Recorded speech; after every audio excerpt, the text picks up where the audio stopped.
Assalamualaikum and good evening everyone. My name is Syamimi Batrisyia binti Muhammad Radwan and I am currently taking the course MTES3232 Curriculum Studies and Learning Theories in Primary School Mathematics under the guidance of Encik Afian Akbar bin Mustam. Today, I will be presenting the application of learning theories in teaching mathematics with a focus on practical strategies for primary school classroom. So, without further ado, let's begin. To begin, let's go through the overview of my presentation. I will be focusing on the two key learning theories, which is Piaget cognitive learning theories and Bruner's learning theory, while also integrating constructivist principle. In addition, I will link these two theories with geometry concept from MTES3233 and explore differentiation strategies to cater to diverse learners. And also, this discussion aligns with the big idea, content and pedagogy creates effective minds. Effective mathematics instruction is not just about delivering content, but ensuring that students develop the ability to think critically, creatively, and ethically. By understanding how students learn and applying appropriate teaching strategies, we can foster deeper mathematical understanding and problem-solving skills. Now, moving on to the objective of my presentation. Firstly, I aim to understand the key principles of these learning theories as introduced by Piaget 1952 and Bruner's 1960. Secondly, I will explore practical classroom activities that can be used to teach fundamental mathematical concepts such as counting, shapes, and basic arithmetics. And lastly, I will address individual differences in students' learning, guided by Gardner 1985 theory on differentiated instruction. So, through this presentation, I will demonstrate how effective content selection and pedagogical approaches contribute to meaningful learning experiences, ensuring that students not only acquire mathematical knowledge, but also develop essential thinking skills that prepare them for the future. Next, to align with the big idea, which is content and pedagogy creates effective mind, my discussion will explore how content selection and teaching strategies in mathematics nurture students' critical thinking, creativity, and ethical reasoning. So the first question is, how does the content selection in the primary mathematics curriculum foster students' ability to think critically and creatively? The first one is the primary mathematics curriculum is designed to develop students' logical reasoning, problem-solving skills, and creativity through topics such as patterns, geometry, number science, and real-world problem-solving. For instance, that I have included in my slide, when students learn about fraction, they engage in hands-on activities such as cutting a pizza into equal parts. I have the example here. So, this approach not only enhances their analytical thinking, but also foster a deeper real-world application of mathematical concepts. And additionally, activities like 10 grams puzzle, magic squares, and number patterns allow students to experiment with different solutions, enhancing their divergent thinking skills. So that was the first question. The second question is, how can educators ensure the seamless integration of critical thinking, creativity, and ethical reasoning into teaching process? To cultivate these essential skills, educators can implement the following strategies. The first one is inquiry-based learning, which is encouraging students to ask questions and explore mathematical concepts through hands-on investigation that will foster deeper understanding. The next one is collaborative learning. So, by using group discussion, math games, and peer teaching, expose students to diverse perspectives while also fostering ethical reasoning through teamwork. And lastly, assessment beyond rote memorization that will encourage students to explain their thought process through journal reflection, presentation, or open-ended tasks that will ensure a conceptual grasp of mathematics rather than just knowing procedural knowledge. So, let's proceed to the next slide. Now, let's look at why learning theories are important in our primary maths classroom. First, consider their foundation role. Learning theories provide a clear structure for teaching basic math skills. They facilitate the shift from concrete experiences to early abstract thinking, as Piaget 1952 explained. This means that when we start with hands-on activities, students gradually build a foundation that supports more abstract mathematical concepts later on. And next, there are significant teachers' benefits. These theories guide our lesson planning and help us address learning gaps early in the process. By understanding the developmental stages and how children learn, we can design lessons that not only engaging students, but also ensure that each student's needs are met effectively. On this slide, I will introduce two key concepts, which is constructivism and cognitive theories. Firstly, we have constructivism. The core idea here is that learners actively construct knowledge through experience. This means that students build their own understanding by interacting with the world around them, engaging in activities that let them explore and discover ideas on their own. Next, we have cognitive theories. These theories focus on developmental stages and information processing as highlighted by Piaget 1952 and Bruner in 1960. Essentially, they help us understanding how students' minds work at different stages of their growth, which informs us how best to present information in a way that is accessible to them. The relevance of these approaches is that both emphasizes the importance of hands-on learning and scaffolding. In practice, this means that when we create lessons where students are not just passive recipients of information, but active participants in their learning journey, with appropriate support gradually removed as they become more confident and capable. So together, these approaches form the foundation of our teaching strategies, ensuring that learning is engaging, meaningful, aligned with the developmental needs of our students. Now, let's first see the Piaget cognitive development theory and its relevance to primary learners. According to Piaget, there are key stages that we must consider when designing our math lessons. For primary learner, we primarily see two stages, which is pre-operator, which is from 2 to 7 years, where children begin to use symbols like numbers and shapes, but they still think very concretely. And the second stages here, we have concrete operational stages, which is from 7 to 11 years, during which logical thinking develops through the use of tangible objects, as noted by Piaget in 1952. When it comes to teaching mathematics, the focus should be on the use of manipulative and encouraging active exploration. This means that students benefit from handling physical objects, which helps them to build a strong foundation for more abstract mathematical concepts later on.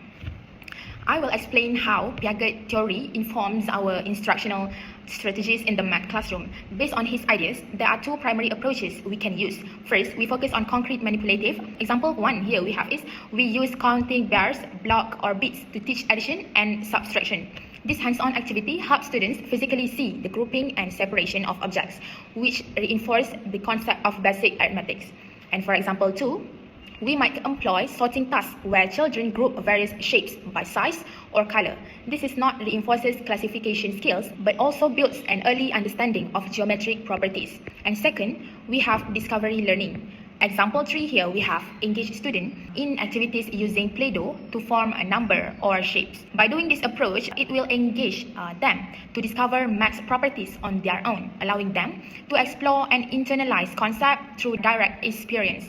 The key point here is to introduce abstract symbol gradually. Not only children have demonstrated a solid understanding through this hands-on activity, as emphasized by Piaget 1952. Now, let's look at how Piaget cognitive theory can be applied in a maths activity for primary school students. One effective activity is the counting and sorting activity. In the exercise, students are given counting bar or block and asked to form group, compare quantities, and also solve simple addition and subtraction problem. The learning outcomes of this activity is that it helps students develop number sense and operational fluency. So, by using hands-on manipulative, young learners engage in active exploration, aligned with the Piaget belief that children build knowledge through concrete experience before moving to the abstract thinking.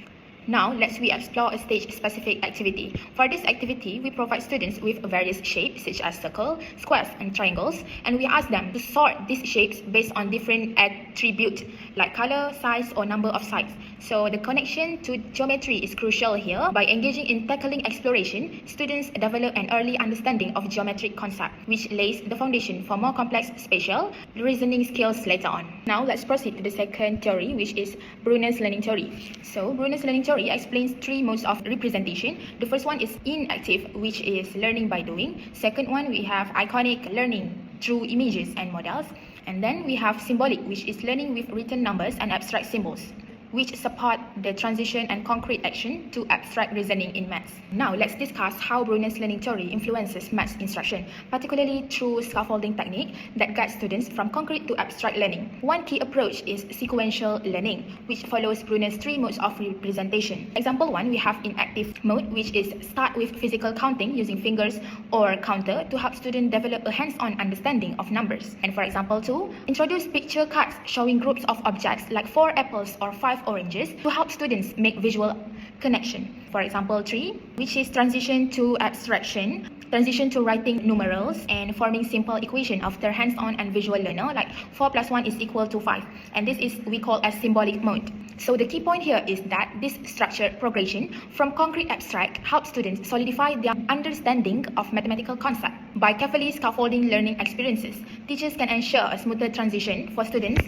making maths more accessible and engaging. So, in this step-by-step counting activity, students will progress through Brunner's 3 stages of learning. Activity begins with the inactive stage, hands-on learning, where students are given a set of counters such as beads, block, or small toys, and then they will physically count the object one by one to reinforce their understanding of numbers. To further develop their counting skills, they will encourage to group objects into patterns such as a set of 2s, 5s, or 10s. Next, in the iconic stage or visual representation, students will be shown picture card with groups of objects such as a card with 5 cards, and then they will count the object on the pictures and relate them to the physical object that they used earlier. This helps them to make connections between concrete counting and visual representation. And finally, in the symbolic stages or abstract representation, students will move toward numerical symbols. So the teacher will write the corresponding numerical on the board, for example, 5. For 5 objects, and then students will be introduced to number symbol and asked to match numerical to pictures. They will then engage in simple addition or subtraction using written numbers. This will enforcing their ability to work with numerical symbols.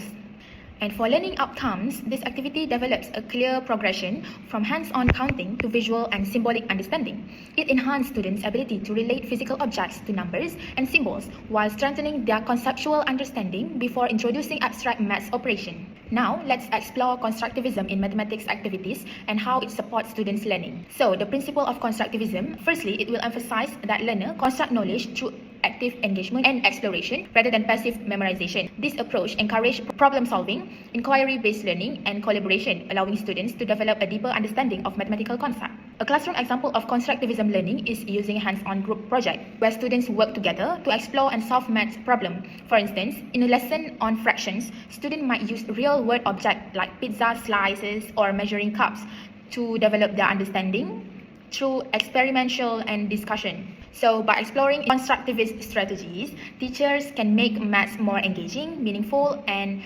student-centered, fostering a strong foundation for lifelong learning.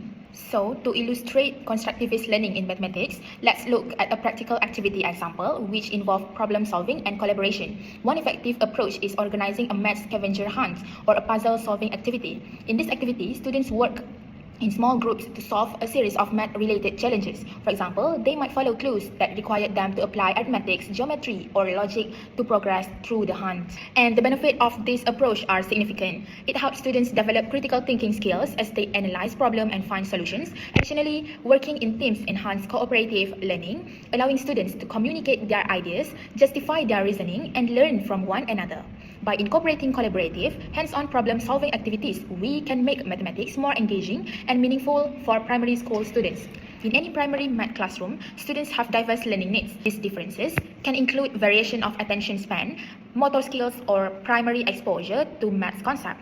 So, to ensure effective learning, teachers must adapt their instruction to support all students. One key approach is differentiation, which involves adjusting teaching methods to meet individual needs. Two effective differentiation strategies are: the first one is multimodal instruction. Following Gartner 1985 principle, teachers can use a mix of multiplicative, visual aids, and auditory instruction to reinforce learning. For example, when teaching addition, students can use counter, which is hands-on, and number line, which is represent the visual, and verbal explanation for the auditory to grasp the concept. And secondly, we can use flexible group. Students can be grouped based on their skill levels with tasks tailored to different level of difficulty. This ensures that advanced learners stay challenged while those needing extra support receive targeted instruction. So, the key point is that by tailoring lessons to individual learning style, we as a teacher create a classroom where every student is engaged, supported, and appropriately challenged in their mathematical journey. So, to effectively address individual differences in the maths classroom, let's look at a differentiation activity using flexible grouping, if more detailed. So, in this activity, students are divided into small groups based on their current skill level. Each group is given math tasks that vary on complexity. For example, some students may work on basic addition with counter, while others solve multi-step word problem. The learning outcomes in this strategy is that every student receives the appropriate level of support and challenge, ensuring that progress at their own pace while still engaging with the material. By doing so, we create an inclusive learning environment where students feel motivated and confident in their mathematical abilities. Now, let's explore how we can integrate geometry into primary mathematical lesson. First one, by linking maths and geometry. Is essential because it helps students understand shapes, sizes, and patterns through hands-on activity. For example, students can use pattern block, tangram, or real-world object to explore geometric concepts in a fun and interactive way. This integration is also relevant to the MTES3233, which is geometry, as it allows us to apply theoretical knowledge of geometry to practical classroom activities. By connecting this concept to real-world application, we help students develop spatial awareness and a deeper understanding of mathematical relationships.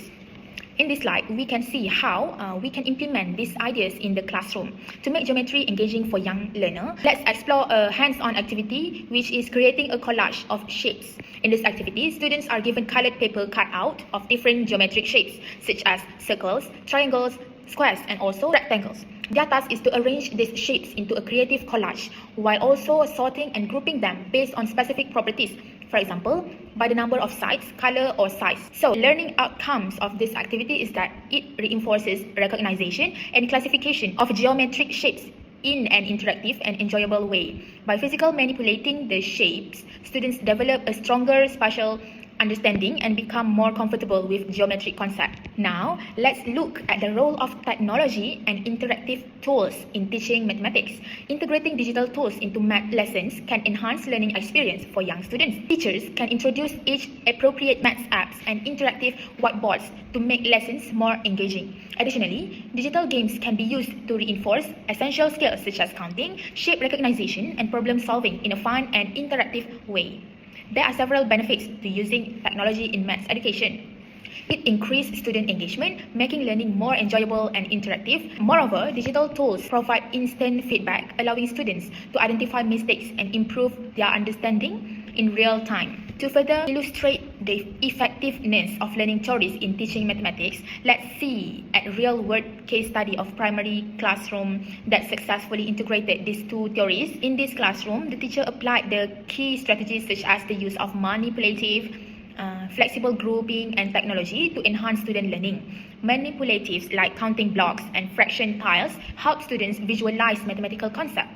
Flexible group allowed the teachers to differentiate instruction based on students' abilities, ensuring that each child receives appropriate support. Additionally, technology such as interactive whiteboards and math apps was used to make learning more engaging. As a result, or the outcomes, the classroom saw improved students' engagement and a stronger grasp of foundation math skills. Students were more confident in solving problems, and their understanding of mathematical concepts improved significantly. As we implement learning theories in teaching mathematics, there are several challenges and considerations that teachers may face. Some common challenges include varying levels of students' readiness, short attention spans, and classroom management issues. These factors can affect how effectively students engage with the grasp mathematical concept.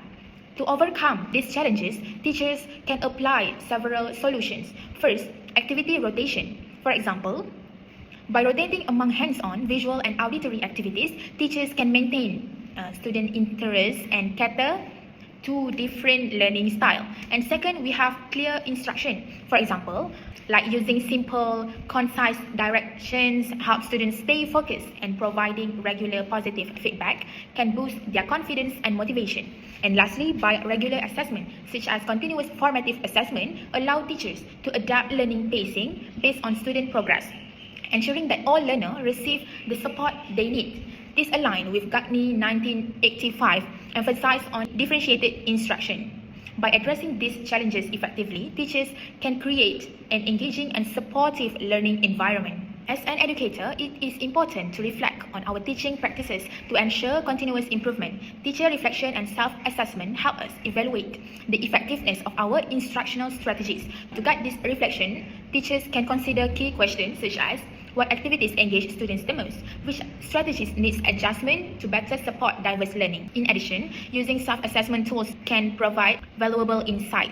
Teachers can use checklists to track the effectiveness of different teaching approaches and gather student feedback to refine their method. This process helps in making necessary adjustments to improve student learning outcomes. By regularly reflecting and assessing our teaching methods, we can create a more effective and inclusive mathematics learning environment. Beyond individual reflection, teacher collaboration and professional development play a crucial role in improving mathematics instruction. One effective collaboration strategy is sharing lesson plans and best practices with colleagues. This allows teachers to exchange ideas, refine their teaching methods, and discover new ways to engage students. Additionally, participating in professional development workshops focused on early maths education, as emphasized by Gagné 1985, helps educators to stay updated with the latest teaching strategies and research. The benefits of collaboration and professional development are significant. They promote a culture of shared learning among educators and contribute to continuous improvement in teaching practices, ultimately enhancing students' learning outcomes. By working together and engaging in lifelong learning, teachers can create more effective and engaging maths lessons. As we look ahead, the future of primary mathematics education will continue to evolve with innovative approaches and new teaching strategies. One key innovation is integration of emerging technologies and inquiry-based learning by incorporating interactive tools such as AI-driven tutoring system. Additionally, inquiry-based learning encourages students to explore mathematical concepts through discovery and problem solving. Another promising approach is blended learning, which combines in-person instruction with digital activities. This model allows for greater flexibility and personalized learning, ensuring that students can progress at their own pace. Our vision for the future is to ensure continuous improvement in mathematics education by developing more engaging and inclusive learning environments. By embracing these innovative approaches, teachers can better support students in building strong mathematical foundations. To conclude, let's recap the key takeaways from my presentation. First, Piaget theories emphasizes concrete hands-on learning, where students use manipulative and discovery-based activities to build understanding. Next, Bruner's theories highlight the importance of scaffolding, helping students transition from physical actions to abstract reasoning through guided supports. We also explored constructivism and differentiation, which encourage active collaboration, learning tailored to individual student needs, ensuring that every learner can engage meaningfully with mathematical concepts. Additionally, integrating of geometry in early education helps students develop spatial awareness and classification skills, laying a foundation for more advanced mathematical thinking. Here, I have a final message to future teachers, including me. A strong foundation in mathematics during primary school is essential for students' future academic success. By applying these learning theories and strategies effectively, teachers can create engaging and meaningful math lessons that prepare students for lifelong learning. Thank you for your time. That's all from me.